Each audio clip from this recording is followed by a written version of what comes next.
ભાવનગરના દાંતિયાવાડી શેરીમાં આવારા તત્વોના ત્રાસથી રહીશો પહોંચ્યા પોલીસ સ્ટેશન ખાતે। સમગ્ર વાત કરીએ તો ભાવનગર શહેરના દીવાનપરા વિસ્તારમાં લુખાઓ અને આવારા તત્વોનો ત્રાસ વધતો જાય છે, જેને લઈને ત્યાંના રહીશો સી ડિવિઝન પોલીસ સ્ટેશન ખાતે પહોંચ્યા હતા। ભાવનગરના દીવાનપરા વિસ્તારમાં આવેલા દાંતિયાવાડી શહેરમાં લુખાઓ અને આવારા તત્વોનો ત્રાસ વધતો જાય છે, જાણે પોલીસનો કોઈ બીક ન હોય તેમ।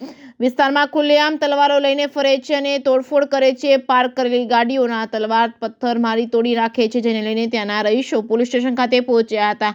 આવારા તત્વોને જલ્દીથી ધરપકડ થાય તેવી માંગ કરવામાં આવી છે। જે કેસ ન્યૂઝ ગુજરાતી સાથે હિરેન ભાયાણી, ભાવનગર।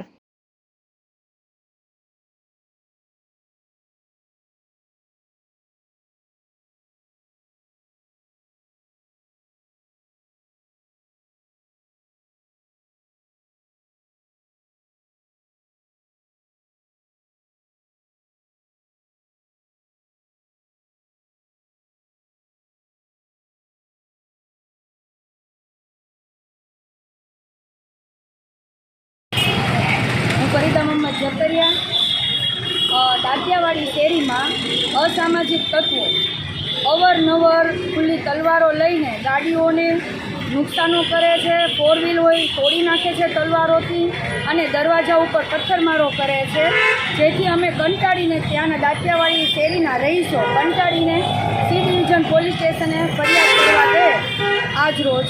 અને અમારી એક એવી આશા છે કે અમે જે ફરિયાદ કરી છે અસામાજિક તત્વો ઉપર એ જે ફરિયાદની છે એની કાર્યવાહી કરે અને અમને સી ડિવિઝનના પીઆઈ સાહેબ ડાભી સાહેબ પૂરેપૂરો સાથ સહકાર આપે એવી અમારી નમ્ર અરજ છે।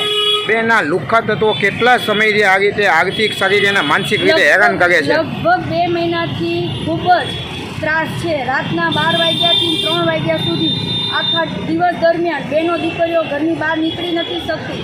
ક્યાંથી તલવાર લઈ નીકળી જાય ક્યાંય ખ્યાલ જ નથી આવતો। ત્યાં 2 શખ્સો મારામારી કરે છે, ખુલ્લી તલવારો ઉડાડે છે। અમને બીક એ છે કે કોઈ બીજાને વાગી ન જાય અને ત્યાં ખૂન મર્ડર થવાની શક્યતા છે। એવા જ બાંધે છે રાત્રે કે લોહી લુહાણ થઈ જાય છે।